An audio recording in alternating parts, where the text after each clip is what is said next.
Ghibli Art 101.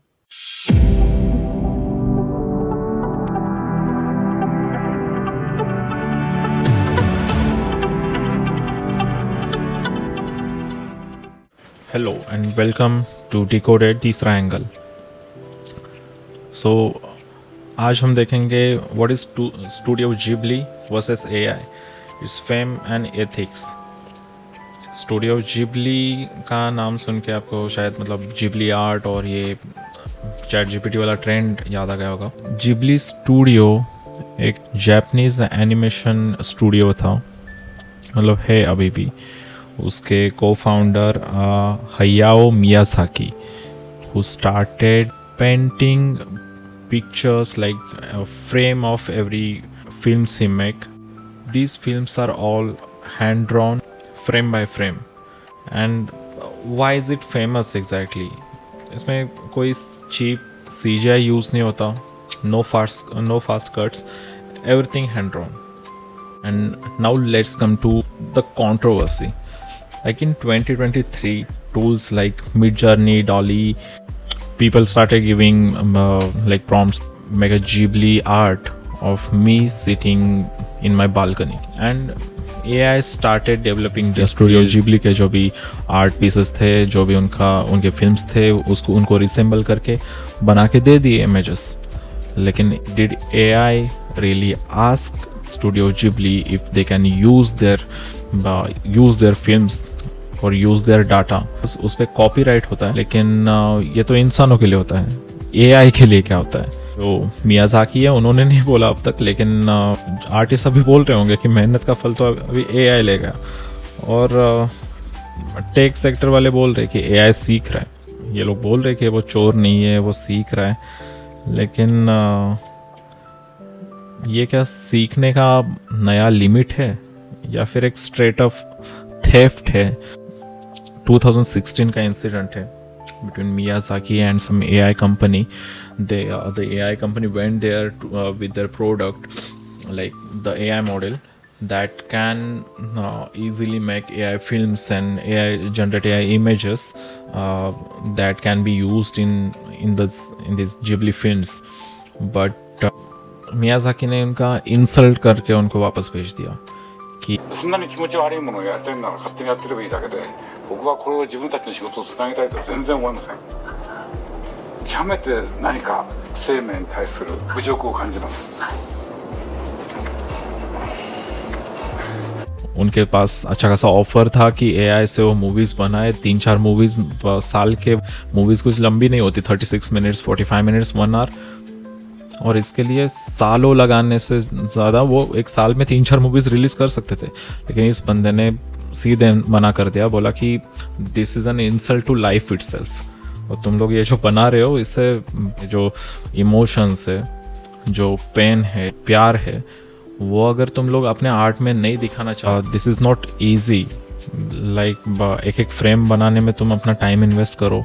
वो जैसे एक मूविंग अगर कुछ सीन रहेगा तो फिर हर एक फ्रेम में तुम मतलब थोड़ा थोड़ा थोड़ा, जैसे यह हाथ है यहाँ से यहाँ जाने के लिए ये फ्रेम, इतनी मेहनत इन लोगों ने ली, studio Ghibli from Japan. And आजकल AI को बस एक प्रॉम्प्ट दो, AI को बस एक अपना फ़ोटो दे दो, वो आपको जिबली आर्ट बना के देगा. सो ये कंट्रोवर्सी बनने के लिए AI जिम्मेदार है ऑब्वियसली, लेकिन AI जो लोग चलाते हैं, जो भी फाउंडर्स है, there should be some ethical guidelines for this guys. Because artist अपनी पूरी लाइफ लगा लेते हैं अपना आर्ट और कुछ इनोवेटिव कुछ चीज़ करने के लिए. You can just steel their art just like that. तुम एटलीस्ट उन लोग को पूछ तो लो, उनका कंसेंट ले लो कि भाई ये चीज़ें जो आप कर रहे हो वो हमें पसंद है और फिर हम लोग ये सीखना चाहते हैं, we want to know how you do this.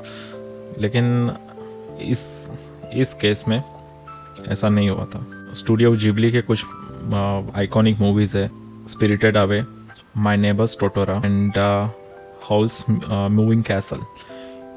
In movies में से बहुत सारी मूवीज़ को अवार्ड्स भी मिले, इंटरनेशनल अवार्ड्स मिले.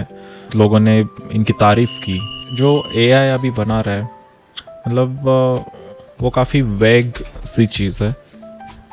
कोई तो एक मूवी का सीन था इनके स्टूडियो जिबली का, एंड 4 सेकंड्स का सीन है जिसमें बहुत सारे एक क्राउड है, it's a moving crowd, like station पे या फिर बस स्टॉप पे जैसे लोग इधर उधर भाग रहे। ये मूविंग क्राउड दिखाने के लिए 4 सेकंड्स के सीन के लिए these guys spent 1 year and 3 months. This is not a joke. For 4 seconds you are investing your whole year and 3 months. This is a big thing. Being an artist, इसमें क्या patience लगता है और वो patience के दौरान क्या क्या चीज़ें होती है, वो बहुत बड़ी चीज़ है एक आर्टिस्ट के लिए। इनका नाम था हायाओ मियाज़ाकी, एंड ये फेमस क्यों थे? तो इन लोगों ने कोई चीप सीजीआई यूज़ नहीं किया, no fast cuts, everything hand drawn, frame by frame. सवाल अब वही है कि एआई ये सब मेहनत, उनके लाइक एफर्ट्स और ये हार्डवर्क कॉपी कर सकता है क्या? एआई ने उनका आर्ट तो कॉपी कर लिया, जो उसको इंटरनेट पे डाटा मिला, इंटरनेट पे इनके जो पेंटिंग्स, इनका जो काम मिला, इनके मूवीज़ मिले, उसमें से एआई ने रिसेंबल कर लिया उस आर्ट से। AI just copied and it uses all those things, all those colors they use, the patterns of image, the sketches they drawn. Yeah, if we give a prompt to AI like